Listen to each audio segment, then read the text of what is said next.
আসসালামু আলাইকুম। আশা করছি সবাই আমাকে শুনতে পাচ্ছ এবং সব কিছু ক্লিয়ার। আমাকে একটু কমেন্টে জানাও যে তোমাদের এন্ডে সব কিছু সাউন্ড এবং ভিডিও কোয়ালিটি সব কিছু ঠিকঠাক আছে কিনা। আমি একটু আমার এন্ডে চেক করে নিচ্ছি যাতে আমি বুঝতে পারি যে আমার এন্ডে সব কিছু ঠিকঠাক আছে। আশা করছি তাহলে তোমাদের এন্ডেও ঠিকঠাক থাকবে। রেগুলার আমরা তোমাদেরকে রিভিশনের যে প্রসেসের ক্লাসগুলো দেওয়ার চেষ্টা করছি, তার ধারাবাহিকতায় আজকে আমরা ইউনিট 11 আমাদের টেক্সটের একদম শেষের দিকের যে চ্যাপ্টার নতুন গল্প আছে, আমরা চেষ্টা করছি নতুন একদম তোমাদের সিলেবাসের জন্য, যেগুলো আগে শর্ট সিলেবাসে ছিল না, বা শুধু শর্ট সিলেবাস না, 25-এর আগ পর্যন্ত, মানে তোমরাই প্রথম 26 ব্যাচে প্রথম কিছু নতুন গল্প অ্যাড হয়েছে আজকের ইউনিটে, সেই ধরনের একটা গল্প আছে। আমরা সেই গল্পগুলোকে পড়ার চেষ্টা করবো, প্লাস শর্ট সিলেবাসে যেগুলো ছিল না ফুল সিলেবাসে আসছে সেগুলোকে দেখার চেষ্টা করবো। বাই দ্য ওয়ে, জিএসটির রেজাল্ট দিয়ে দিছে, তার মানে অফিসিয়ালি এখন থেকে তোমরা হচ্ছে অ্যাডমিশন ব্যাচ। যদিও তোমাদের ফাইনাল পরীক্ষা হয় নাই, বাট যেদিনই হোক, মানবিকে বিশেষ করে যারা আছো তাদের জন্য অফিসিয়ালি তোমরা এখন 26 ব্যাচকে এখন থেকে অফিসিয়ালি অ্যাডমিশন ব্যাচ বলা হচ্ছে। সো গেট প্রিপেয়ার্ড, কারণ হচ্ছে এই জিনিসগুলা ফাইনালে যেমন আসবে, আমার একাডেমি ফাইনালের পাশাপাশি অ্যাডমিশনেও আসবে। লেসন 2 দিয়ে আমরা শুরু করবো। লেসন 2তে প্রথম দুইটা যেহেতু কবিতা আছে, কবিতাগুলোকে আমরা পরে পড়ার চেষ্টা করবো। লেসন 2তে একটা ছোট গল্প আছে যেটাকে আমরা the old man at the bridge, Ernest Hemingway. খুব এখান থেকে হ্যামিংওয়ে থেকে অনেক প্রশ্ন আসে অ্যাডমিশনে, কখন আসবে, কীভাবে আসবে, সেগুলোকে আমরা পড়ার চেষ্টা করব। বাট আজকে আমরা ছোট গল্পটাকে পড়বো, যে একটা বৃদ্ধ লোক যে ব্রিজের এখানে দাঁড়িয়েছিল। আজকের ইউনিটটা খুবই ইন্টারেস্টিং ইউনিট, যেটা হয়তো আমাদেরকে খুব সারাউন্ডিং করে আছে, যে এই সিচুয়েশনগুলো, যে ঘটনাগুলো আমরা দেখবো যে আমাদের আশেপাশেই ঘটতেছে, এমন সব ঘটনাকেই বর্ণনা করবে, বা আমরা রিলেট করতে পারবো অনেক আগের ঘটনা। ওকে, আচ্ছা, ঠিক আছে, চলো। প্রথমে, the old man with steel rimmed spectacles and very dusty cloth sat by the side of the road. আমরা প্রথমে সবসময় কী করি, বাক্যে সাবজেক্ট এবং ভার্ব খুঁজে বেড়াই অর্থ প্রকাশের জন্য, রাইট? তাহলে আমরা দেখব এই যে স্যাট, ভদ্রলোক বসেছিল, কোন ভদ্রলোক? An old man. তাহলে আমরা বাক্যের এইখান থেকে ভার্ব আর সাবজেক্ট যদি হয়, এই ভদ্রলোক সাবজেক্ট, এই ভদ্রলোক ভার্ব, তাহলে তো আমরা শুধু এইটুকু দিয়ে দিলেই পারতাম যে দ্য ওল্ড ম্যান এইখান থেকে ডিরেক্ট ভার্বে চলে যাচ্ছে, স্যাট বাই দ্য রিভার। তাহলে মাঝখানে এই যে ফাও একটা অংশ, with the spectacles, steel ring spectacles and very dusty clothes, এইটা ওল্ড ম্যানের অবস্থাকে বর্ণনা করেছে। তাহলে ওল্ড ম্যান যেহেতু নাউন, যদিও ম্যানের আগে ওল্ড বসছে সেটা অ্যাডজেক্টিভ, বাট তার আগে ডিএমএন আছে, পুরোটা মিলে একটা নাউন ফ্রেজ সাবজেক্ট হিসেবে বসছে। এই ওল্ড ম্যান সম্পর্কে বলছে কোন ওল্ড ম্যান, বৃদ্ধ লোক কোনটা? With steel rimmed spectacles. Spectacle শব্দের অর্থ হচ্ছে গ্লাস, যেটা চশমা পরি আমরা। স্টিলের রিমের চশমা পরা, ভেরি ডাস্টি ক্লোথস, খুবই ময়লা ধুলো মলিন কাপড় পরে বসেছিল কোথায়? By the side of the river, রিভারের সাইডে। তাহলে এই অংশটা পুরোটা হচ্ছে একটা অ্যাডজেক্টিভ। কাকে মডিফাই করছে? ওল্ড ম্যানকে। তাহলে মাঝখানে with steel rimmed spectacles and dusty clothes, কোথাও কোনো ভার্ব নাই, ফাইনাইট ভার্ব নাই। দ্যাটস ওয়াই এই ভদ্রলোক হচ্ছে একটা ফ্রেজ, যেহেতু নাউনকে মডিফাই করেছে, নাউন সাবজেক্ট, এই জন্য সে হচ্ছে অ্যাডজেক্টিভ ফ্রেজ। আমরা এরকম রেগুলার দেখবো যে এই জিনিসগুলোকে পাবে, এখন থেকে এগুলো আমাকে বুঝতে হবে। কোথায় বসেছিল? Sat by the side of the river, এই যে বসার অবস্থাকে এবার ভার্বকে বর্ণনা করতেছে। দ্যাটস ওয়াই এই অংশটা আবার আমরা দেখবো, যদিও প্রিপোজিশন দিয়ে শুরু, বাট ভার্বকে যেহেতু কোথায় অ্যান্সারটা আমরা পাইছি, দ্যাটস ওয়াই এটা একটা অ্যাডভার্বিয়াল ফ্রেজ। তো দেখো, একই সাথে আমরা অ্যাডজেক্টিভ এবং অ্যাডভার্বিয়াল ফ্রেজের ব্যবহার পেয়ে গেলাম বাক্যে। যে এই ভদ্রলোক ছিল অ্যাডজেক্টিভ ফ্রেজ, এই ভদ্রলোক যেটুকু মার্ক করা আছে সেটুকু হচ্ছে অ্যাডভার্বিয়াল ফ্রেজ। পার্থক্যটা কোথায়? সে নাউনকে মডিফাই করেছে, দ্যাটস ওয়াই সে অ্যাডজেক্টিভ, মাঝখানে কোনো ফাইনাইট ভার্ব নাই, সে phrase, adjective phrase. Finite verb যদি থাকতো, ক্লজ মেকার থাকতো, তাহলে সে অ্যাডজেক্টিভ ক্লজ হতো। এইখানে এসে আমরা দেখতেছি এই ভদ্রলোক ভার্বকে মডিফাই করছে। কোথায় বসেছিল? এই বসেছিল কোথায়, কখন, কিভাবে, এই প্রশ্নগুলো অ্যান্সার দিলে আমরা অ্যাডভার্ব পাই। যেহেতু সে ভার্বকে মডিফাই করেছে, সে অ্যাডভার্ব, মাঝখানে কোনো ফাইনাইট ভার্ব নাই, দ্যাটস ওয়াই এটা হচ্ছে ফ্রেজ, অ্যাডভার্বিয়াল ফ্রেজ। যদি ফাইনাইট ভার্ব থাকতো, ক্লজ মেকার থাকতো, তাহলে আমরা এটাকে কী ব্যবহার করতাম? Adverbial clause. আসো, স্যাট বাই দ্য রোড, রাস্তার পাশে বসেছিল। There was a pontoon bridge across the river. Pontoon, আমরা কিছুদিন আগে তোমাদেরকে পত্রিকার রেগুলার ক্লাস দেওয়ার চেষ্টা করছি, সেখানে একটা কথা ছিল যে পন্টুন হচ্ছে নদীর ঠিক ধারে যেই ধরনের ছোট একটা ঘাটের মতো বাধা থাকে। ইটস কাইন্ড অফ ফেরিঘাটে এই যে দৌলতদিয়ার একটা ঘটনা ঘটলো, সেটাই আমি পত্রিকায় পড়াচ্ছিলাম, আমাদের ইউটিউবে এবং ফেসবুক পেজে তোমরা পেয়ে যাওয়া। সেই ঘটনাটাই দেখবা যে আমরা বলার চেষ্টা করেছি। ওখানে ছিল যে পন্টুন থেকে গাড়ি উল্টে পড়ে গেছে, তার মানে ঘাটে ঠিক শান বাঁধানো বা মোটামুটি ঠেক দেওয়া যায় এরকম একটা ঘাটের মতোই আমরা দেখবো যে এখানে গাড়ি টাড়ি থাকে। ব্রিজ অ্যাক্রস দ্য রিভার্স, একটা পন্টুন ব্রিজ ছিল। And the carts, trucks, men, women, children were crossing it. অনেকগুলো সাবজেক্ট আছে, কার্স, ট্রাক্স, ম্যান, নোম্যান সবগুলা পাংচুয়েশন নিয়ম অনুযায়ী প্রত্যেকটার মাঝখানে কমা কমা কমা কমা কমা বসবে এবং লাস্টে এন্ড দিয়ে শেষ হবে। Right form verb, subject verb এগ্রিমেন্টের নিয়ম অনুযায়ী এরা সবাই প্লুরাল সাবজেক্ট হবে এবং এখানে ভার্বটা প্লুরাল বসবে। দুটা নিয়ম একসাথে আমরা পড়ে ফেললাম। পাংচুয়েশন নিয়ম যেটা আমাদের ফাইনালে আসবে, আর সাবজেক্ট ভার্ব এগ্রিমেন্ট নিয়ম যেটা আমাদের অ্যাডমিশনে আসবে। দ্য মিউল ড্রন কার্টস, এই যে কার্টস, কার্ট মানে হচ্ছে ছোট ছোট ঠেলা গাড়ি যেটাকে ঠেলে ঠেলে নিতে হয়। এই যে কার্টসের কথা আগেও বলা আছে। কোন ধরনের কার্টস? এই কার্টসকে আবার ব্যাখ্যা করতেছে, নর্মাল কার্টস না, মিউল ড্রন মানে খচ্চর টেনে নিয়ে যেতে পারে এমন কার্টস, মানে গরুর গাড়ি, ঘোড়ার গাড়ি চিন্তা করো, খচ্চরের গাড়ি টানে এরকম। তাহলে মিউল ড্রন কার্টসটাকে মডিফাই করতেছে। এই মডিফাই করার কারণে এই ভদ্রলোক হচ্ছে একটা অ্যাডজেটিভ, দুইটা মাঝখানে হাইফেন দেওয়া আছে, তার মানে কখনোই এখানে প্লুরাল বসবে না বা অন্য কিছুই বসবে না, এটা একটা অ্যাডজেটিভ হিসাবে বসছে। স্ট্যাগার্ড আপড, আচ্ছা লিখে দেই, এটা একটা অ্যাডজেটিভ কারণ এই কার্টস নাউনকে মডিফাই করছে। Staggered up, staggered up the steep bank from the bridge with soldiers helping push against the spoke of the wheel. এই যে গাড়িগুলো সেখানে আটকায় ছিল, যারা সোলজার ছিল তারা পুশ করে করে করে করে গাড়িগুলোকে উঠানোর চেষ্টা করছিল। রিভার ব্যাঙ্ক একটু স্লোপ হয়ে থাকে যে এই রাস্তাটা ধরে, মানে নদী যখন থাকে সেটা থেকে ধরে একটু ঘাটের দিকে, তো মানে রাস্তাটা নদী পর্যন্ত একটু উঁচু থাকে, যেন ঢালু হয়ে যায়। রাস্তা থেকে নদী ঢালু থাকে, নদী থেকে রাস্তা উঁচু থাকে, সেই স্লোপটা ধরে এই হেল্প করে যাচ্ছিল, পুশ করে যাচ্ছিল।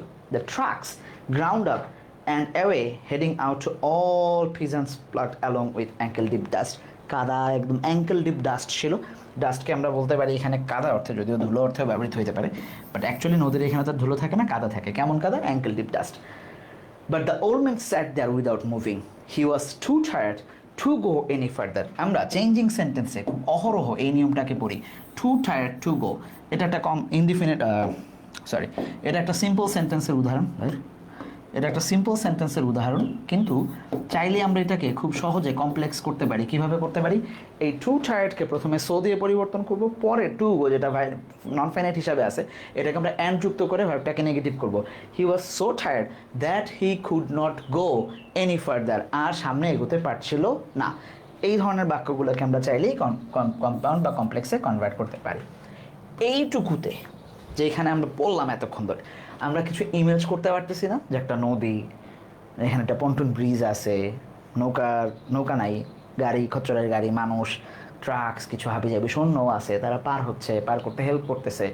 ওইখানে একটা ভদ্রলোক স্টিলের চশমা পরে, ধুলোমলিন জামা কাপড় পরে বসে আছে। এই যে লেখক তোমাকে এই জিনিসগুলো ভাবাইলো, এই জিনিসগুলোকে আমরা ইমেজারি বলি সাধারণত, সে তোমাকে ভাবতে হেল্প করতেছে। এরকম আরেকটা গল্প আমরা পড়ছি যে এখানে সেম গল্প ছিল হচ্ছে আমাদের লাভ নামে একটা গল্প আছে, এটা আমরা পড়বো সামনে আরও একবার, ঠিক আছে? রিভিশনের সময় আমরা এটাকে পড়বো। লাভ গল্পে আমরা দেখছি যে ল্যাম্পপোস্টে রাস্তা ভিজে আছে, সেই ধরনের আলো প্রতিফলিত হচ্ছে, বৃষ্টি হচ্ছে, গাড়ি ঘোড়া চলতেছে, সেইখানে এসে দাঁড়াইছে দুইজন বারান্দার নিচে।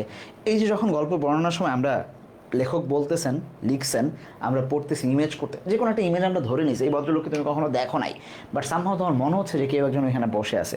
এই যে মনের ভিতরে কল্পনার জায়গাটা তৈরি হচ্ছে, ইমেজ তৈরি করতে পারতেছি আমরা, এগুলাকে হচ্ছে ইমেজারি বলে। অ্যাডমিশনে এখান থেকে প্রশ্ন আসতে পারে। আসো এবার, it was my business to cross the bridge. এই যে ব্রিজটাকে ক্রস করাটা, ইট ওয়াজ মাই বিজনেস। এই প্রথম আমরা দেখলাম যে যিনি গল্পের কথক তাকে খুঁজে পাওয়া গেছে। এই ভদ্রলোক, মাই বিজনেস, এটা একজন সোলজারের গল্প, ঠিক আছে? সোলজার কথা বলতেছেন তার মতো করে যে আমার কাজ ছিল, ব্রিজটাকে ক্রস করার দায়িত্বটা আমার ছিল। Explore the bridgehead beyond and find out, খুঁজে বের করা, at what point enemy had advanced, কোন পর্যন্ত এনিমিরা চলে আসছে। তাহলে what point enemy had advanced, এখানে হোয়াট কিন্তু আমরা দেখব যে প্রশ্নবোধক হিসাবে বসে নাই, কারণ তাহলে আমরা দেখতাম যে এখানে সামনে অক্সিলারি আসতো, ঠিক আছে? তাহলে ওনার কাজটা ছিল যে ব্রিজটাকে ক্লিয়ার করা, লোকজনকে পার করে দেয়, গাড়ি টাড়ি যেগুলো ছিল সেগুলোকে পার করে হেল্প করা, বাচ্চা নারী তাদেরকে সেফ রাখা, এবং খেয়াল রাখা যে ওই ব্রিজ পর্যন্ত শত্রুরা আসতেছে কিনা। এই শত্রু আসা, সৈন্য বসে আছে, সবাই পার হচ্ছে, তার মানে আমরা বুঝতে পারতেছি একটা যুদ্ধ বিধ্বস্ত এলাকার কথা বর্ণনা করতেছে। Without mentioning the word war কথাটাকে উল্লেখ না করে লেখক যে তোমাকে বুঝাইতে পারছে যে এখানে শত্রু, এখানে গাড়ি ঘোড়া পার হচ্ছে, এখানে মানুষজন আছে, এখানে সৈন্য আছে, তার মানে এটা একটা যুদ্ধ বিধ্বস্ত এলাকা যেখানে সংঘর্ষ তৈরি হয়েছে, মানুষজন এক্সপ্লোর করতেছে বা মানে এক শহর থেকে আরেক শহরে চলে যাচ্ছে। এই যে স্থানান্তরিত হওয়ার মাধ্যমে তোমাকে বুঝাইতে পারছে লেখক, এই জায়গায় হচ্ছে ইমেজারি কাজ। I did this and return over the bridge, আমি সেটা দেখলাম এবং ব্রিজে ফিরে আসলাম, যে শত্রুদল কদ্র একটা বাইনিকুলার নিয়ে এটা দেখলাম, দেখে আবার ফিরে আসছি। There were not so many carts and very few people on foot, আমি দেখলাম, কি দেখলাম, so many, not so many cats, মেনির পরে প্লুরাল বসে, আর খুব বেশি লোক বাকি নাই, and very few people on foot, পায়ে হেঁটে যাত্রাকে অন ফুট বলে, বাসে গেলে বাই বাস বলে, ট্রেনে গেলে বাই ট্রেন বলে, ভেতরে থাকলে এক ট্রেন বলে, ঠিক আছে। কিন্তু আমরা দেখবো যে পায়ে হেঁটে যাওয়া অর্থে অন ফুট বসে, এইখান থেকে ইউনিভার্সিটিতে প্রশ্ন আসতে পারে, বা প্রিপোজিশনের এই নিয়মগুলো আমাদের ব্যবহার জানা দরকার। But the old man was still there, কিন্তু ওই ভদ্রলোক ওইখানেই বসেছিল। ওই যে শুরু হয়েছিল যে সব কিছু মুভ করতেছে, উইদাউট মুভিং সে বসে আছে, সে বসেই আছে। Where you come from, I asked him, কোত্থেকে আসছেন চাচা, মানে চাচা বলে নাই, আমরা ইমেজ করে নিলাম যে চাচাকে বলছে, হ্যাঁ, কোত্থেকে আসছেন, from San Carlos he said and smile, আমি স্যান কার্লোস থেকে আসছি। এই একটা জায়গা, মানে এই যে একটা লাইন স্যান কার্লোস, এটা খুব ইম্পর্টেন্ট মনে হচ্ছে দেখে, স্যান কার্লোস দেখে কি এটা কি ইম্পর্টেন্ট মনে হচ্ছে কোনোভাবে? মনে হচ্ছে না, কিন্তু এখান থেকে দুইটা বিশ্ববিদ্যালয়ের প্রশ্ন আসছে গত 3 বছর। বিউপিতে একটা প্রশ্ন আসছে, সম্ভবত কুমিল্লা ইউনিভার্সিটিতে প্রশ্ন আসছে গত বছরই, ঠিক আছে। যে এখান থেকে প্রশ্ন হয় স্যান কার্লোস মানে কি? তোমার তো মনে হয় স্যান কার্লোস বোধহয় কোনো ডিজে টিজে গান টান বাজায় এমন কারো নাম হইতে পারে, তাই না? বা স্যান আন্দ্রেস বোধহয় কোনো গেমের নাম হইতে পারে না, স্যান কার্লোস হচ্ছে একটা শহরের নাম, এখান থেকে সে আসছে। দেয়ার ওয়াজ মাই নেটিভ টাউন, এইটাই ছিল আমার নেটিভ টাউন। তাহলে টাউন শব্দটা হচ্ছে এইখানে নাউন হিসাবে কাজ করছে। নেটিভ টাউন, কেমন টাউন, টাউনকে মডিফাই করছে, নেটিভ হচ্ছে অ্যাডজেটিভ। নেটিভ শব্দটা ঢাকা বিশ্ববিদ্যালয়ে সম্ভবত 2023 সেশনে ঢাকা বিশ্ববিদ্যালয়ে প্রশ্ন আসছিল যে যারা একান্তভাবে নিজস্ব এলাকায় বসবাস করে তাদেরকে কি বলে। 2টা অপশন ছিল, অ্যাবরিজিন এবং নেটিভ। আমরা নেটিভটাকেই নিয়েছিলাম কারণ হচ্ছে এটা টেক্সট থেকে দেওয়ার সম্ভাবনা ছিল বা অর্থগত দিক থেকেও আসে, যে আদিবাসী যেখানে তারাই থাকে, মানে লোকাল, তাহলে এইটা তার লোকাল শহর, তার নিজস্ব শহর, native town. And so it gave him pleasure to mention it, he smiled. এটা বলে, মানে সেভাবে বলছে, প্রথমে বলছে কোথায় আসছেন, খুব, হ্যাঁ স্যান কার্লোস থেকে আসছি, এটা আমার শহর, বলে সে একটু হাসছে। যিনি কথক তিনি বলতেছেন যে আমার মনে হলো ভদ্রলোক এইটা মনে করাতে তার খুব খুশি হয়েছে যে সে তার নিজের শহরে ফিরছে, সরি তার নিজের শহরকে সে মনে করছে। এই মনে করাটা, ছোট্ট করে শহরকে মনে করাটাই তাকে এত বেশি প্লেজার দিছে যে উনি হাসছেন, ঠিক আছে। মানে মানুষের আসলে যখন নিজের কিছু পায়, দেখবা যে যারা বাইরে টাইরে থাকে, তোমরা যারা বেশি বাইরে বোঝানোর দরকার নেই, তোমরা যারা ধরো জেলা শহরে পড়াশোনা করো বা গ্রাম থেকে এসে, তুমি যদি তোমার উপজেলার কাউকে পাও দেখবা তোমার ভালো লাগে। তুমি যদি বিভাগীয় শহরে পড়াশোনা করো, তুমি যদি তোমার জেলার কাউকে পাও তোমার ভালো লাগবে। বিশ্ববিদ্যালয়ে যখন আমরা যাব তখন দেখবা যে নিজের স্কুলের কলেজের ফ্রেন্ডকে যদি আমি পাই খুবই ভালো লাগে আমার। এই যে মানুষ তার পুরনো জিনিসকে বা তার নিজের জিনিসকে ফিরে পেতে চায়, এটার মধ্যে যে একটা আনন্দ, এই জিনিসটা আমরা দেখতে পাই। যে শহরের নাম মনে হতেই তার ভালো লাগছে, তার মনে হচ্ছে আরে এটা তো আমার নিজের শহর, সে হাসছে, ঠিক আছে। আসো তারপরটা, I was taking care of animals, আমি অ্যানিমালগুলো টেক কেয়ার করছিলাম। হঠাৎ করে সে বলছে, কারো যত্ন নেওয়া অর্থে টেক কেয়ার বসে, টেক কেয়ার অফ সামথিং, ঠিক আছে। আর এখানে ওয়াজ বসছে কারণ সে নিজের তখনকার কাজকে বর্ণনা করছে, এই জন্য পাস্ট কন্টিনিউয়াস বসতেছে। দুটো একসাথে বসে, টেক কেয়ার অফ, এটা একসাথে দাগ দিলাম, আলাদা দাগ দিলাম জাস্ট কেয়ার অফ বসানোর জন্য, বাট একসাথে বসে ফ্রেজটা take care of something. He explain, সে বললো, তাহলে জিজ্ঞেস করছিল কোত্থেকে আসছেন, সে টানা উত্তর দিয়েই যাচ্ছে। আচ্ছা, ও আই সেড, আচ্ছা আচ্ছা আচ্ছা, নট কোয়াইট আন্ডারস্ট্যান্ডিং, আমি বুঝি নাই। উনি বলতেছেন যিনি গল্পের কথক সোলজার, আমি বুঝি নাই এই কথা আমার বললো কেন, বাট আমি বললাম ও আচ্ছা আচ্ছা, মানে মনোযোগ দিতে চাই না আমরা বৃদ্ধদের কথায়। Yes he said, I stayed you see taking care of animal, আমি এখানে রয়ে গেছিলাম বাবা, বুঝছো, আমি পশু পাখিগুলোর যত্ন নিচ্ছিলাম। I was the last one to leave the town of San Carlos. San Carlos শহর ছেড়ে আসা, I was the last one, আমি ছিলাম সর্বশেষ ব্যক্তি। I was the last one, সব সময় দেখবা যে যখন সুপারলেটিভ থাকে তার আগে সাধারণত জোর দেওয়ার জন্য দা বসে, দ্য লাস্ট ওয়ান, আমি ছিলাম সর্বশেষ ব্যক্তি, ঠিক আছে। আচ্ছা, he did not look like a shepherd nor herdsman, and I looked at his black dusty clothes and his grey dusty face and his steel-rimmed spectacles and said, what animals were they? আচ্ছা, এবার ঘটনা বর্ণনা করতেছে যে soldier বলতেছে যে আমাকে তাকে দেখে, he did not look like a shepherd or herdsman। আমরা যখন গ্রামারে স্পেশাল ক্লু নিয়ে কাজ করি, gap filling activities with special clue, আমরা প্রায় প্রায় ঝামেলা লাগায় দেয় একটা টপিকে, সেটা হচ্ছে what does look like, what is it look like, right? What does dash dash look like, what is it like, এই ধরনের। তাহলে হি ডাজ নট লুক বা did not look like a shepherd, যখন আমরা দেখবো যে মতো দেখতে, তখন সেটাকে আমরা বলি হচ্ছে বা এটা কেমন, এরকম বললে আমরা লুক লাইক ব্যবহার করি। আরেকটা হচ্ছে দেখতে কেমন, এই ধরনের হইলে হোয়াট ডাজ ব্যবহার করি। আসো এবার, তাহলে তাকে দেখতে শেফার্ড অথবা হার্ডসম্যানের মতো মনে হচ্ছিল না, রাখালও মনে হচ্ছিল না, পশুপালক বা শিক্ষার্থীকে মনে হচ্ছিল না। এবং আমি তাকাইলাম তার ডাস্টি ক্লোথস, তার যে ধুলোমলিন কালো স্যুট, তারপরে তার ধুলোয় মলিন বাদামি চেহারা, অ্যান্ড রিম স্পেকটাকল, সে যে চশমাটা পরেছিল ওই চশমাটার দিকে আমি তাকাইলাম এবং জিজ্ঞেস করলাম হোয়াট অ্যানিমাল ওয়ার দে, কোন কোন পশু পাখি ছিল এগুলো। তারও কোনো কাজ নেই, সেও পাহারা দিচ্ছে, তারা ভাবলো যে ঠিক আছে একটু জিজ্ঞেস করি তাড়াতাড়ি। Various animals and he shook his hand, I had to leave them. অনেক পশু পাখি ছিল, মানে বিভিন্ন ধরনের, and I had to leave them, আমাকে ছেড়ে আসতে হয়েছে তাদেরকে, মানে টেনশন, মানে সে খুব আবেগ নিয়ে কথা বলতেছে। I was watching the bridge, the African looking country Ebro delta.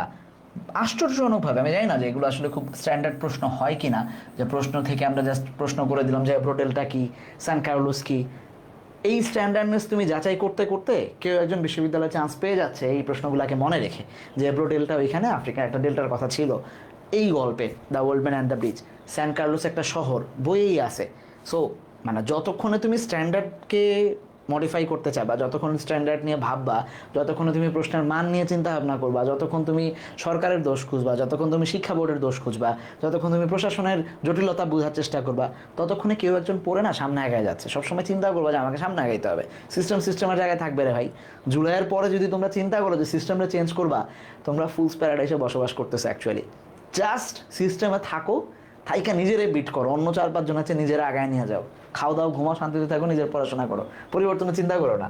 আসো, তো আমি ওই আফ্রিকান লুকিং কান্ট্রি এব্রো ডেল্টার দিকে নজর রাখতেছিলাম, যেখান থেকে শত্রুরা আসার কথা। Wondering how long now it would be before we would see the enemy, যে আমি ভাবতেছিলাম যে কতক্ষণ লাগবে যে যখন আমরা দেখতে শুরু করব যে শত্রু দল চলে আসছে, see the enemy, and listening all a while for the first noise that would signal the ever mysterious event called contact. তোমরা যারা মুভি টুভি দেখো, যুদ্ধের মারামারি টারামারি দেখো, তারা এই কন্ট্যাক্ট ওয়ার্ডটার সাথে পরিচিত হওয়ার কথা, যে প্রথম যখন শত্রুপক্ষ একজন আরেকজনের সামনাসামনি পড়ে ওই মুহূর্তটাকে বলা হয় কন্ট্যাক্ট। এটাকেই বলার চেষ্টা করছে যে ওই সেই মিস্টেরিয়াস ইভেন্ট। তাহলে মিস্টেরিয়াস এখানে হচ্ছে অ্যাডজেক্টিভ হিসাবে বসছে, ইভেন্ট হচ্ছে নাউন, তাকে মডিফাই করছে। প্রথম যে হুইসেলটা বাজবে, এখন তো ধরো দুপদাপ মারে, এটা দ্বিতীয় বিশ্বযুদ্ধের সময় ঘটনা, তার মানে 45-এর সময় দিকের ঘটনা। তো তখন হয়তো মানে শত্রুরা দেখা হলে একজন আরেকজনের সাথে হুইসেল দিত, বাঁশি বাজাইতো, যে এই যে দেখছি দেখছি এবার আক্রমণ, এইভাবে। এখন তো মানে বিমান বাহিনী সবার এত স্ট্রং, জুপুর দিয়ে সেই মাইরেই শেষ করে ফেলে, খতম করা যায়। ঠিক আছে, ইউএসএ করতেছে ইরানের সাথে, ইরান করতেছে ইউএসএর সাথে, মধ্যপ্রাচ্যে হাবিজাবি জায়গায়। সো এই জায়গাগুলোতে আমরা দেখবো যে মিস্টেরিয়াস ইভেন্ট যেটা প্রথম যেটা হয়, দেখা যখন হচ্ছে মুখোমুখি, এই কন্ট্যাক্টটার জন্য ওয়েট করতেছি। And the old man still sat there, কিন্তু এই বৃদ্ধ লোক তখনও সেইখানে বসেই আছে। What animals were they, I asked, আমি আবার জিজ্ঞেস করলাম যা কোন পশু পাখিগুলা। There were 3 animals altogether, 3টা পশু পাখি ছিল। He explained there were 2 goats and a cat and there were 4 pairs of pigeons. 3 ধরনের পশু পাখির কথা উনি বলছেন। 2 goats, 2টা ছাগল ছিল, a cat, একটা ক্যাট ছিল, এবং পিজিয়ন ছিল। পিজিয়ন কয়টা ছিল? 4 pairs of pigeon, 4 জোড়া কবুতর ছিল। তার মানে 2টা গোট, একটা বিড়াল এবং 4 জোড়া কবুতর।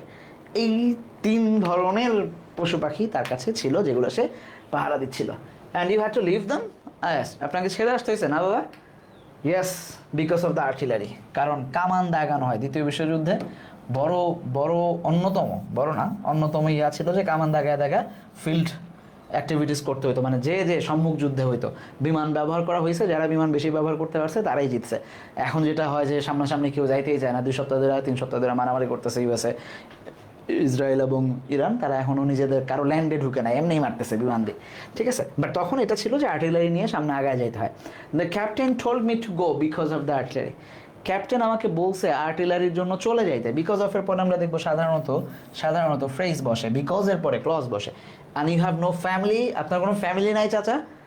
I asked, while watching the far end of the bridge where a few last cars were hurrying down the slope of the bank. Slope কথাটাকে আমরা আগেও বলছি, স্লোপ হচ্ছে যে এই যে খাল থেকে মানে রাস্তা থেকে এই যে নদী থেকে ধরো এটা রাস্তা, সেখান থেকে নদীর দিকে যে ঢালটা নেমে গেছে, মানে পানি তো এইখানে থাকে, ওই যে ঢালটা যেটা নামছে এটাই হচ্ছে স্লোপ।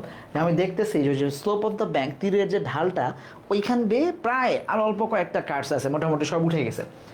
নো, হি সেড, সে উত্তর দিচ্ছে ওই প্রশ্নটা যে আমার কোনো ফ্যামিলি নাই, only the animals I state, এই আই স্টেটেড সরি, যেই পশু পাখির কথাগুলো বললাম তারাই শুধু ছিল। The cat of course will be all right, বিড়ালটা ঠিকঠাক, বিড়ালের কোনো সমস্যা হবে না। মনে রেখো লাইনটা, বিড়ালটা ঠিকঠাক থাকবে। কেন? A cat will be all right. কী করে ক্যাটের? A cat can look out for itself, বিড়াল নিজের খেয়াল নিজে রাখতে পারে, মানে বিড়াল সেফ হবে। যে কোনো আটলে মাটলে শুরু হলে বিড়াল যে কোনো এক জায়গায় পলায় যাবে। বিড়াল খুব দ্রুত কাজ করে এবং খুব দ্রুত চিন্তা করতে পারে এবং তার সেলফ ডিফেন্সের ক্ষমতা খুব বেশি। তুমি 2 তলা থেকে যদি কখনো দেখছো কিনা বিড়াল লাফ টাফ দেয়, 2 তলা উপর থেকে লাফ দিয়ে বিড়াল নর্মালি আবার খাড়া সোজা চলা শুরু করে দেয়, ঠিক আছে, কোনো সমস্যা হয় না। আচ্ছা, but I can't think of the what will become others, অন্যগুলোর কী হবে আমি এটা জানি না।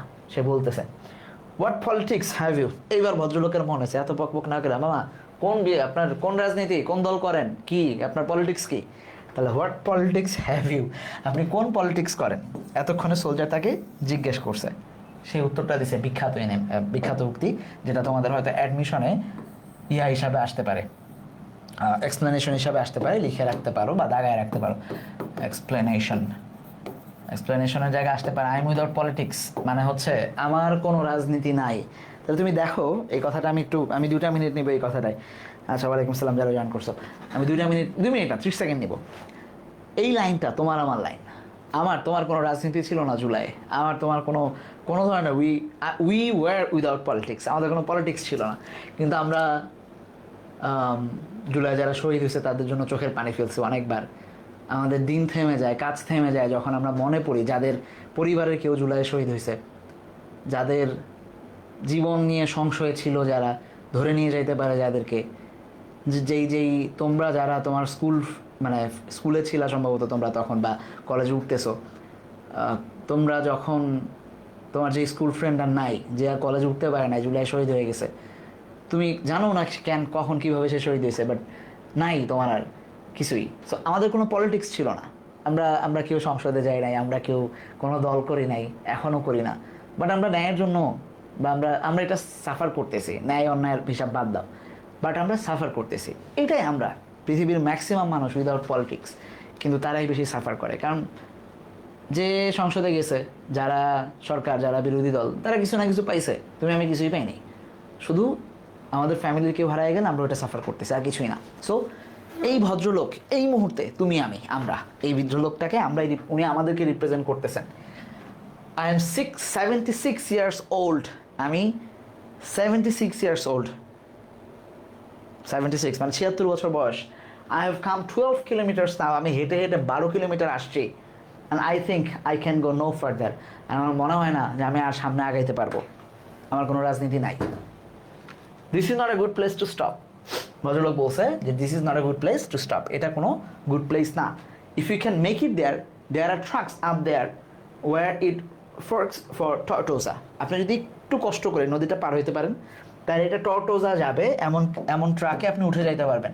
কোন নাম বলছে? টর্টোজা, আরেকটা সিটি, ঠিক আছে। সে আসছে সান কার্লোস থেকে, তাকে যাওয়ার কথা বলতেছে টর্টোজাতে। I will wait a while, সে বললো যে আমি কিছুক্ষণ থাকি এখানে, and then I will go, এরপর আমি যাবো। Where do the trucks go, ট্রাকসগুলো কোথায় যায়? প্রশ্নের মোটিভ বোঝো, সে জানতে চাচ্ছে যে ট্রাকসগুলো কোথায় যায়। 12 কিলোমিটার হেঁটে সে আসছে, 76 বছর বয়স, টুয়ার্ডস বার্সেলোনায় যাবে। নাও ইউ নো, স্পেনের ফুটবলের জন্য তোমরা বার্সেলোনাকে চেনো অনেকেই। এটা বার্সেলোনার উদ্দেশ্যে যাচ্ছে, উনি আসছে সান কার্লোস থেকে। এবার সে বলছে I know no one in that direction, ওইখানে আমি কাউকে চিনি না।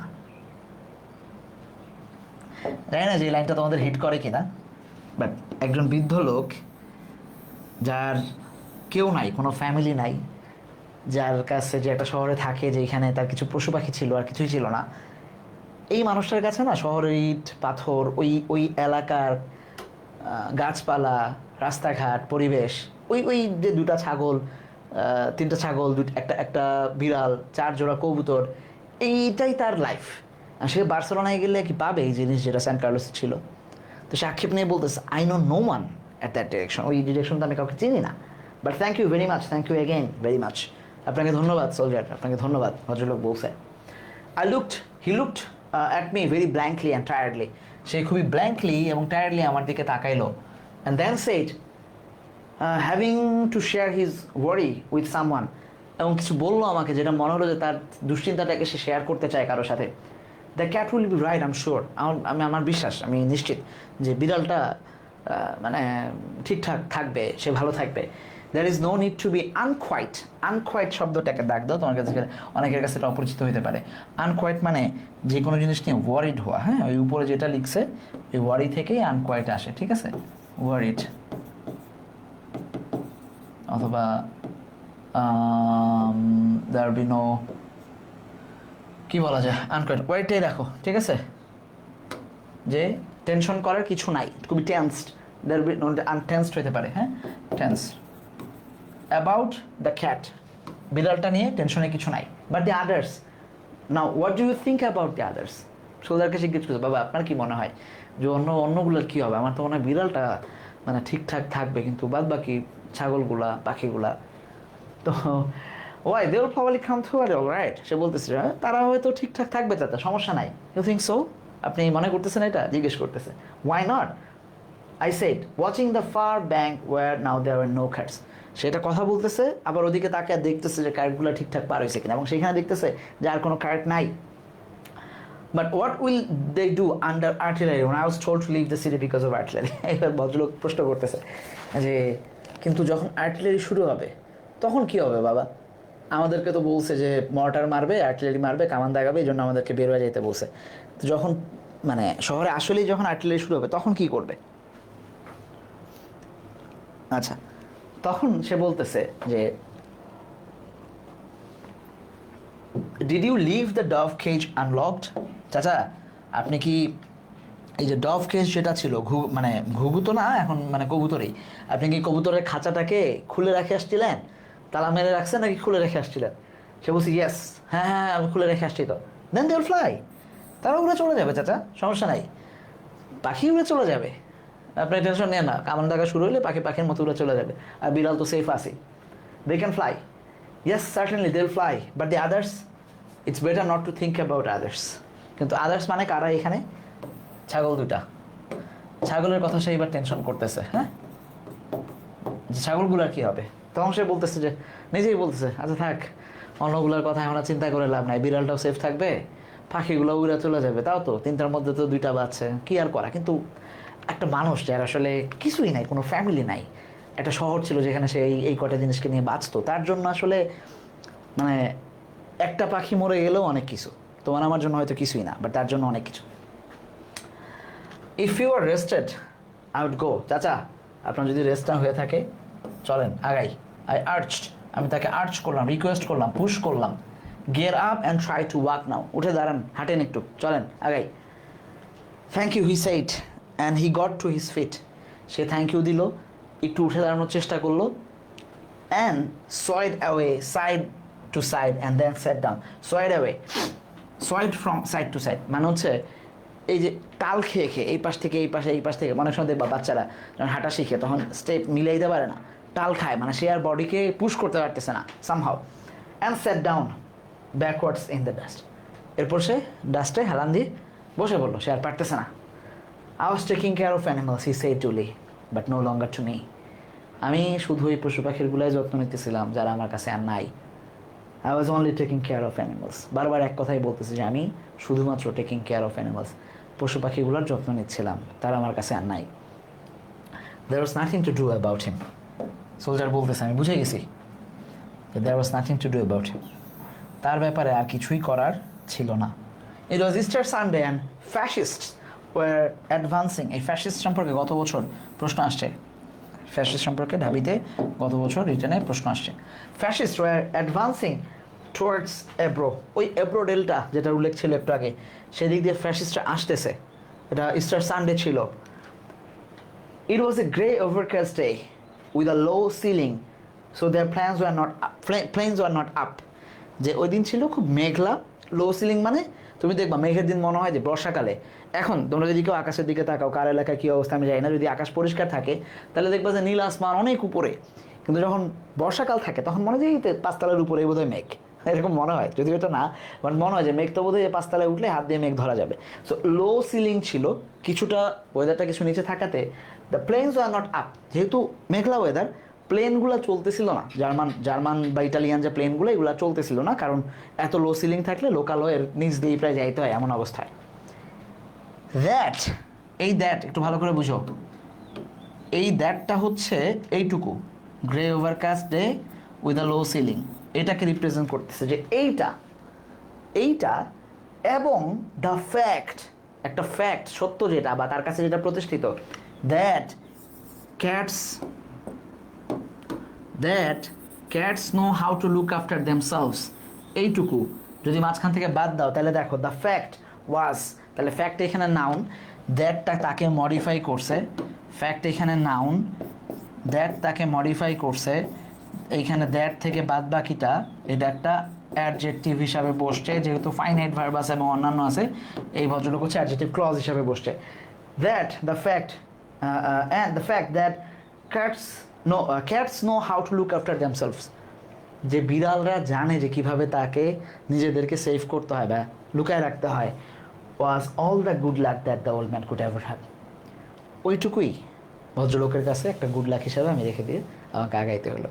মানে ওই দিনটা যে আজকে একটু ওভারসিলিং প্লেন নাই থাকলে এখনই গুলি খাইতো, ওই যে গুলিটা খাচ্ছে না ওই দিন, এবং শুধু এইটুকু সে বিশ্বাস করতেছে যে সে তো জানে না যে পাখিদের কী অবস্থা হবে, যদিও তারা বলছে যে উড়ে যাবে, কিন্তু বিড়াল নিজের খেয়ালটা নিজে রাখতে পারবে, এইটুকুই তার একটা গুড লাক ছিল, আর কিছুই তার জন্য বরাদ্দ নাই। ক্লিয়ার? সো এই ধরনের সিচুয়েশন আমরা পৃথিবীতে সবচেয়ে বেশি এখন দেখতে পাচ্ছি হচ্ছে গাজাতে, যেখানে গাজায় দখলদারি ইসরায়েলের হামলায় মানুষ প্রাণ হারাচ্ছে, গৃহহারা হয়ে গেছে, তাদেরকে রিফিউজি ক্যাম্পে থাকতে হচ্ছে। পাশাপাশি এখন দক্ষিণ সুদান না সুদানে মানে নিজেরাই পাশের ভাই ব্রাদার মুসলিম দেশ তাদেরকে অন্যায়ভাবে মারতেছে, influenced by some other countries. এরপরে ইরানে আমরা দেখতেছি, যাই হোক এগুলা ইরান তো ফাইট ব্যাক করতে পারতেছে, সামহাও আমরা দেখতেছি যে এই জায়গাগুলোতে মানুষ গৃহহারা হচ্ছে এবং এই ধরনের সিচুয়েশনেই মানুষ পড়তেছে। সো খুবই হৃদয়বিদার একটা স্টোরি। ওকে, সো স্টোরিটাই রাখলাম। নেক্সট ক্লাসে আমরা হচ্ছে বা আমরা এই প্রশ্ন এবং অন্যান্যগুলোতে, এগুলো যদিও অ্যাডমিশনের জন্য বেশি ইম্পর্টেন্ট, ওগুলো আমরা ইয়াতে করে দেবো। লেসন 3-তে আগে আমরা স্টোরিজ ফ্রম গাজা থেকে যে গল্পগুলা, গাজার স্টোরি, এখানে আমরা দেখতে পাচ্ছি still photo from performance play Gaza monologue by Ashtar theatre Palestine 2010। 2010-এ থিয়েটারে একটা নাটক পারফরমেন্স করা হয়েছিল, একটা প্লে মানে নাটক, হ্যাঁ, এইটার একটা ছবি আমরা দেখতে পাচ্ছি। এখন তো আর নাই সেগুলো। আসো কি বলছে, now read 3 selected monologues from আস্থার theatre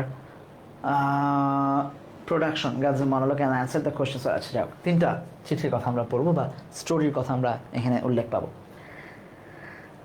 I want to write the most beautiful words about Gaza but I can't. আমি চাই গাজার ব্যাপারে সবচেয়ে সুন্দর কথাগুলো লিখতে, কিন্তু আমি পারি না। আচ্ছা, ওয়ান্টের পরে 2 + ভার্ব 1 বসে রাইট ফর্ম ভার্বসের নিয়ম অনুযায়ী।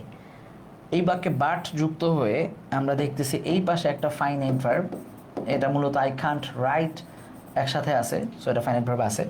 আর ওয়ান্ট এখানে হচ্ছে আরেকটা ফাইনাইট ভার্ব, যেহেতু মাঝখানে বাট যুক্ত হয়েছে ক্লজ মেকার হিসাবে, এই ভদ্রলোক হচ্ছে কম্পাউন্ড সেন্টেন্স। কোন ধরনের sentence? Compound sentence. I cannot see the poverty, siege and famine, especially when all Gaza city flooded into Al Arish and এটা কি লিখছে? emptied from all goods in 2 hours. emptied মানে হচ্ছে শূন্য করে ফেলা হয়েছিল, vacant করে ফেলা, ঠিক আছে? vacant করে ফেলা হয়েছিল, পুরোটা নিস্তব্ধ করে দেওয়া হয়েছিল, vacant, খালি করে দেওয়া হয়েছিল, void করে দেওয়া হয়েছিল।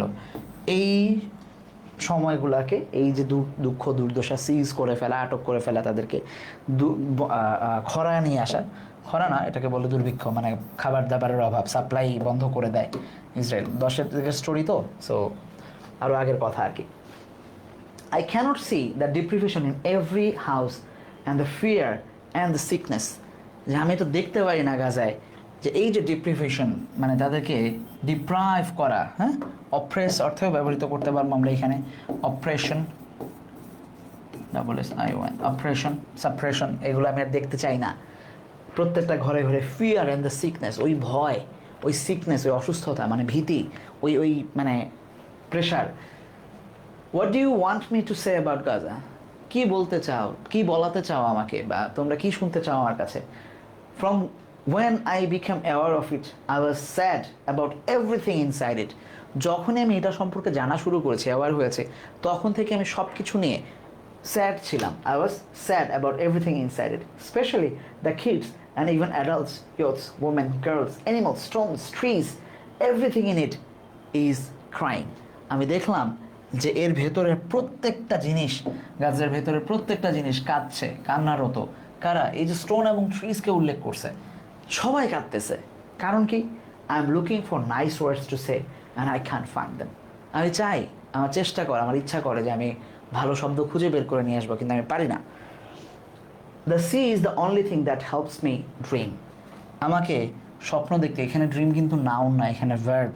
কীভাবে বুঝলাম ভার্ব? এটা নন ফাইনাল ভার্ব হিসাবে বসতেছে, যদিও ভার্ব ওয়ান, এই হেল্পের পরে আমরা জানি সবসময় ভার্ব ওয়ান বসে। মূলত এখানে বেয়ার ইনফিনিটিভ বসছে 2 + ভার্ব ওয়ান বসার কথা, বাট হেল্প আসলে আমরা দেখবো যে মেক, হেল্প, টেক, এগুলোর পরে আমরা ভার্ব ওয়ানই ব্যবহার করি। ওয়েন আই, স্বপ্ন দেখাতে সহযোগিতা করে যখন আমি সমুদ্রটাকে দেখি।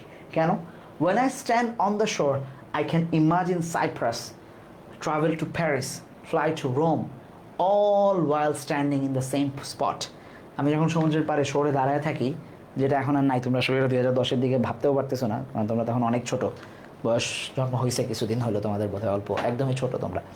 সো ওই সময় আসলে কেমন ছিল সে, তখন অন্তত সমুদ্রের পাড়ে দাঁড়ায় ভাবতেছে যে ওই পাড়েই তো সাইপ্রাস, মানে ইউরোপ, ওইখানে আমি চাইলেই প্যারিসে, মানে ফ্রান্সে যাইতে পারতেছি, রোমে যাইতে পারতেছি, মানে ইটালিতে যাইতে পারতেছি, all while standing in the same spot. ওই একটা তীরে দাঁড়াই আমি সব জায়গায় ঘুরতে পারতেছি। আমার মনে হয় যে ওই পাশেই পৃথিবীর কত সুখ। I go around the whole world and in the end I land on my bed in house in the middle of refugee camp. আমি ওইখানে দাঁড়ায় সারা পৃথিবী ঘোরার চিন্তা করতে পারি, মনে মনে ভাবতে পারি, ইমাজিন করতে পারি, বাট দিন শেষে আমাকে এসে কী করতে হয়? আমার বেডে, সেই রিফিউজি ক্যাম্পেই আমাকে বসে থাকতে হয়, শুয়ে থাকতে হয়। I go back to the reality of Gaza. আমি গাজার রিয়েলিটিতে পৌঁছাই, বাস্তবতায় চলে যাই। The dirty market, overflowing sewage, খুবই ময়লা মার্কেট, ওভারফ্লোয়িং সুয়েজ, যেখানে নর্দমার ওভারফ্লো করতেছে। The carts and what's on top of the carts, suffocating smell. ওই যে ঠেলা গাড়িগুলো, আমি জানি না ঠেলা গাড়ির উপরে কী থাকে, শুধু dirty smell. And the silent of people who can't speak. ওই যে মানুষগুলা যে চুপচাপ, তুমি মানে এটা আসলে আমরা এখন ভালো আছি, আসলে আমাদেরও একটা কঠিন যুদ্ধের মধ্যে দিয়ে যাইতে হয়েছে, স্বাধীন হইতে হয়েছে, মহান মুক্তিযুদ্ধের মধ্যে দিয়ে আমরা গেছি। সো ইউ সি যে ওই সময় আমাদের দাদাদের হয়তো একই অবস্থা ছিল, তো তারা কথা বলতে পারতো না। When I look at the clock and it's 11:55, যখন আমি ঘড়ির দিকে তাকাই 11:55 বাজে, I start shaking and my heart beats faster. আমি কাঁপতে থাকি এবং আমার হার্টবিট বেড়ে যায়। কারণ কি? I feel that the war started again. আমার মনে হচ্ছে যে ওয়ার আবার শুরু হয়েছে, যুদ্ধ যে কোনো মুহূর্তে শুরু হয়ে যাবে। Not only the clock scares me, everything that flies does, even the flies. তাহলে প্রথমে এই flies হচ্ছে verb, এই flies হচ্ছে verb 1, হ্যাঁ, এটা হচ্ছে verb 1, R even the flies দা আছে, তার মানে এটা হচ্ছে নাউন, এই flies হচ্ছে নাউন। বাক্যের অর্থ বুঝাই তাহলে বুঝতে পারবা যে যা কিছুই উড়ে সেটা দেখলেই আমার ভয় করে। ইভেন দ্য ফ্লাইস, মাছি দেখলেও আমার ভয় করে। আমার মনে হয় যে মাছের মধ্যে বোমা ফিট করে দেওয়া আছে, বা এরকম মনে হয় তার। I can't tell anyone about my fear so that they don't call me wimp or sissy. আমি কারোর এটা বলতে পারি না, তাহলে আবার তারা আমার ভাবে পোলাপান, নাদান, বোকা, হ্যাঁ, ভয় পায়, ভীতু, এরকম ভাববে হয়তো। I am most care of my older brothers, for my older brothers. আমি আমার বড় ভাইদের জন্য বেশি চিন্তিত থাকি বা ভয় পাই। When a fly lands on any of them I feel it's going to kill him. যখনই কোনো মাছি এসে তাদের উপরে বসে আমার মনে হয় যে এটাই বোধহয় তাদের কিল করবে, কারণ বোম ফেলতেছে, ড্রোন শুরু হয়েছে তখন ছোটো ছোটো করে, মানে ড্রোন যে তাদের হামলা করে, মানে উপর থেকে দেখলে মনে হয় পাখি, বাট এসে বোম হয়ে যাচ্ছে। সো মানে আমি ছোট্ট একটা উদাহরণ দিয়ে হয়তো বুঝাইতে পারবো তোমরা। জি হবে, আচ্ছা 2 বছর ছিল তখন তোমাদের। আচ্ছা ছোট্ট একটা উদাহরণ দিই তোমাদের, এই যে রিসেন্টলি ভূমিকম্প গেছে না, ভূমিকম্পের পরে দেখবে যে নর্মালি নড়লে আমাদের মনে হয় যে ভূমিকম্প হচ্ছে। এই গতকালকেরও ঘটনা, রাতে আমি বসে বসে পিসি চালাচ্ছি, আমি কাজ করতে করতে আমার পায়েই আমার টেবিলে ধাক্কা লাগছে, আমি দেখতেছি আমার টেবিল নড়তেছে, আমার হঠাৎ মনে হয়েছে যে ভূমিকম্প হচ্ছে, নিজের পা দিয়েই ধাক্কা মারছে কিন্তু। সো এই যে ফিয়ার মানুষের মধ্যে, ঘর পড়া গরু আগুন, সিঁদুর দেখলে ভয় পায়, শুনছো না, মানে সিঁদুরে মেঘ দেখলে ভয় পায়, গরু যেটা পুড়ে গেছে, গোয়াল যেটা পুড়ছে, সে মেঘ যখন, মানে আসমান যখন একটু লালচে হয়, সিঁদুরে মেঘ দেখে, তখন সেভাবে যে আবার বোধহয় আগুন লাগছে, ঠিক আছে, এরকম। তো I start shouting and run away from the place, আমি দৌড়ে চলে যাই, ভয় পাই। That's why I am now escaping outside at the home all the time. আমি বেশিরভাগ সময় রাস্তায় থাকি, বাসায় থাকতে চাই না, আমার ভয় লাগে, because of the many flies. ওই যে অনেক মাছি থাকে, এই জন্য আমি ওইদিকে থাকি না, আমার ভয় লাগে, মনে হয় মাছি মেরে ফেলবে। তাহলে মানুষের দেখো, একটা একটা বাচ্চাটার বয়স কত, 1995 জন্ম, 2010-এর স্টোরি, তার মানে তখন তার সর্বোচ্চ 15 বছর বয়স, ঠিক আছে। সো তখনকার গল্প সে বলতেছে। আরেকটা গল্প আছে, 94 জন্ম, হ্যাঁ, আমার কাছাকাছি সময়, আশাখ Ridwan, for the first time the streets of Gaza were clean and it was on paper and there was not a paper or a cupboard. কোনো গাজার স্ট্রিটটা ওয়ার ক্লিন, প্রথমবারের মতো গাজার স্ট্রিটটাকে আমি ক্লিন দেখতে পাচ্ছি, কারণ কিছুই ছিল না, একটা কার্ডবোর্ডও ছিল না, পেপারও ছিল না। কেন? People were collecting the paper from the street to use it for baking because of the electricity was disconnected. মানুষ রাস্তা থেকে যত ধরনের জিনিস কুড়ায় পাওয়া যায় যেটা দিয়ে আগুন জ্বলে, সেটা নিয়ে নিছে, রাস্তা পরিষ্কার হয়ে গেছে গাজায়, কারণ ইলেকট্রিসিটি কাট করে দিছে, রান্নাবাড়া তো চালাইতে হবে, ওই কাপড় দিয়ে, হ্যাঁ, পেপার দিয়ে মানুষ আগুন জ্বালায় চেষ্টা করতেছিল রান্নাবাড়া চালাইতে। My mom did not want to bake, she asked me to bring bread from the oven. মা বেক করতে চান নাই কিছু, সে আমাকে আস্ক করেছেন, মানে আমাকে বললেন টু ব্রিং দ্য ব্রেড নিয়ে আসতে বলছেন ওভেন থেকে, মানে যেখানে রুটি পাওয়া যায় সেখান থেকে নিয়ে আসতে বলছে। The queue was at the oven stretch from Gaza to West Bank. আমার মনে হলো গাজা থেকে ওয়েস্ট ব্যাঙ্ক পর্যন্ত ছড়ায় গেছে লাইনটা, যে কিউটা ছিল, ঠিক আছে, সেই কিউ মানে হচ্ছে এখানে লাইন, যেটা সিরিয়ালে দাঁড়াইতে হয়। People would line up for 8 hours to get their turn and take half pack of bread. মানুষজন সেইখানে দাঁড়ায় ছিল প্রায় 8 ঘন্টা জাস্ট আধা প্যাকেট রুটি পাওয়ার জন্য, এমন অবস্থা ছিল। In a second, a Palestinian rocket launched was erected in the area, and less than 1 second, the Israeli planes started bombing it. হঠাৎ করেই মনে হচ্ছে যে কোথাও ইসরায়েলের একটা লঞ্চিং রকেট দেখা গেছে, আর সেইখানে এসে লেস দেন আ সেকেন্ডের মধ্যে ইসরায়েলি প্লেন স্টার্টেড বম্বিং ইট। স্টার্টেডের পরে সাধারণত ভার ওয়ান বসে, রাইট ফ্রম ভার্বসের নিয়ম আমরা এটা পড়ছি, সো এখানে ঠিকঠাক আছে। পিপল বিগান রানিং, লোকজন দৌড়ানো শুরু করলো, একই বিগান রানিং, পিপল দৌড়ানো শুরু করলো, অল ডিরেকশন, অ্যান্ড অ্যাম্বুলেন্স কেম, অ্যাম্বুলেন্সে চলে আসলো, এসে বম্বিং করছে, মানুষ মারা গেছে। ওই রুটির নেয়ার জন্য লাইনে দাঁড়ায় ছিল মানুষ। পিপল স্টার্টেড ফলিং ডেড, মানুষ মরতে শুরু করলো। দেয়ার ওয়ার ইনজুর্ড, কেউ ইনজুর্ড হয়েছে। I was in shock and people in the street telling me thank God you are safe.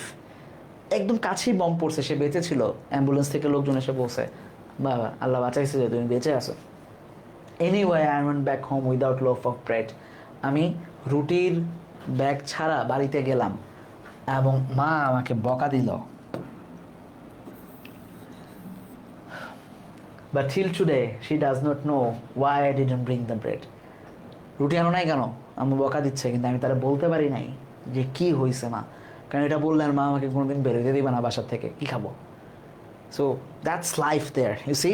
তুমি আমি টেনশন করতে 7 জনের পরীক্ষা, শিক্ষামন্ত্রী কী করছে, শিক্ষামন্ত্রণালয় আবার ঘেরাও দিবা কি না, হ্যাঁ, বাসায় এটা সেটা হাবি যাবি, খাবার নাই, ভাল লাগতেছে না, মাংস আছে মাছ নাই, মাছ থাকলে মাংস নাই, জীবনে A+ নাই, গোল্ডেন নাই, অ্যাডমিশনে ঢাকা বিশ্ববিদ্যালয় হয় নাই, GST 500 হয়েছে, এই জন্য তোমার ভাল লাগতেছে না। That's your life, and that's also life that other people is right now having somewhere somewhere in the world, যে পৃথিবীতে তুমি আছো কোথাও না কোথাও তারাও একই ধরনের লাইফ লিড করতেছে। ইয়াসমিন কাতবে 96 জন্ম। When the war started, my mom, my brother and sister were in Russia. আমরা সবাই রাশিয়াতে ছিলাম। রাশিয়া থেকে which made me always worried about dad, যেটা সবসময় আমাকে বাবার ব্যাপারে, যে গাজাতে ছিল তার ব্যাপারে খুবই টেনশনে রাখতো। We wanted to leave, আবারও wanted এর পরে 2+1 Russia and return to Gaza among our family to live the event with them. আমরা চাচ্ছিলাম যে আমরা একসাথে এসে এখানে থাকি, সবাই মিলে ইভেন্টটাকে যা হয় হবে। As soon as the war ended, the crossing are opened, we returned to Gaza. যখনই ক্রসিং ওপেন করে দিল, যুদ্ধ মোটামুটি একটু থামলো, আমরা চলে আসছি। Till today we've been hearing the stories of the war. আমরা তখন থেকে যুদ্ধের গল্পগুলা শুনতে থাকি। I could not sleep in Russia because of my worry about dad. তাহলে দেখো বিকজ অফ এর পরে আমরা বলছি ফ্রেজ বসে, দেখছো ফ্রেজই বসছে, কিন্তু এখানে চাইলে আমরা বিকজ ব্যবহার করে বাক্যটাকে ক্লজ বানায় ফেলতে পারি। যদি এখানে বিকজ থাকতো বিকজ অফ এর জায়গায়, তাহলে কি বসতো my worried, because I was worried about my dad. I was worried about my dad. আমি টেনশনে ছিলাম আমার বাবাকে নিয়ে। Before the war, when the mobile used to ring, যখন মোবাইল used to সাথে 2+1 বসে, used to সাথে var1 বসে, যখন মোবাইলে ring বাজতো, it would be from Gaza, we would be happy to race to the phone, যে আমরা অ্যান্সার করার জন্য দৌড় লাগাইতাম, কে আগে রিসিভ করবো, ফোন দিছে, গাজা থেকে ফোন আসছে, যুদ্ধের আগে। But in the war, every time the mobile rang from Gaza, we are worried. প্রত্যেকবার যুদ্ধের সময় যখনই ফোন আসতো আমরা টেনশন করতাম, আমরা আল্লাহর নাম নিতাম, we said dear God, Allah এবার কোথায় শুনবো যে কেউ নাই, and started looking at each other, see who will answer it. আমরা একজন আরেকজন, যা তুই রিসিভ কর, প্রথম কথাটা তুই শোন, আমি শুনতে পারবো না, আমার ভয় লাগতেছে।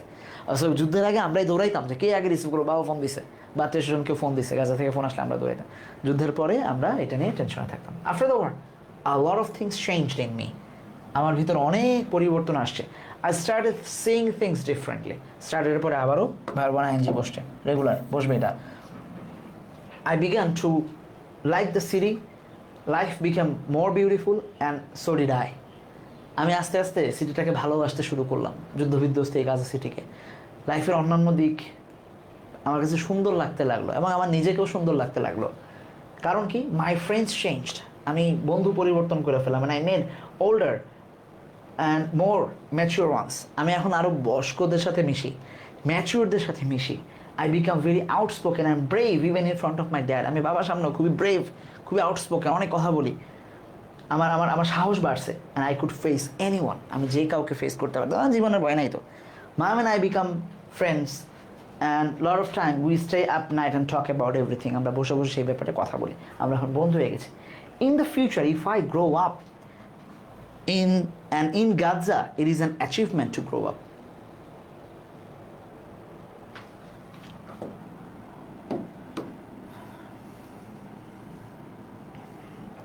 আসো, সরি, এটা অ্যাডমিশনে তোমাদের থাকতে পারে, হ্যাঁ দিবে না এটা অ্যাডমিশনে আসলে, বাট এটা কথাটার ভার এত বেশি যে আসলে অ্যাডমিশন ওরা নিতে পারবে না, দেখো না থাক। যে আমি যদি আসলে গাজায় বড় হইতে পারি, সে বলছে প্রথমে when I grow up, if I grow up and if it's in Gaza, it's an achievement. এটাই অ্যাচিভমেন্ট আমার জন্য যে আমি গাজায় বড় হইতে পারছি বলতেছে। Because death is standing at your door step, তোমার দরজায় মৃত্যু সবসময় দাঁড়ায় আছে। সো এখানে বড় হইতে পারাটা, it's an achievement to grow up, এটাই একটা achievement. I want to be a children caretakers, যদি আমি বড় হইতে পারি, আমি চিলড্রেনদের, বাচ্চাদের কেয়ারটেকার হইতে চাই, অ্যান্ড ডিফেন্ড দেয়ার রাইট, আমি বাচ্চাদের অধিকার নিয়ে কথা বলতে চাই। Because I feel that children of Palestine are born as old people. গাজায় বাচ্চারা বড় মানুষ হয়ে জন্ম নেয়। A kid can be 6 years old and yet supporting a family. একটা বাচ্চার বয়স হয়তো মাত্র 6 বছর, কিন্তু সে অলরেডি তার ফ্যামিলিকে সাপোর্ট করতেছে। আমাদের যে 6 বছরের বাচ্চাদেরকে খাওয়াই দিতে হয় এখন।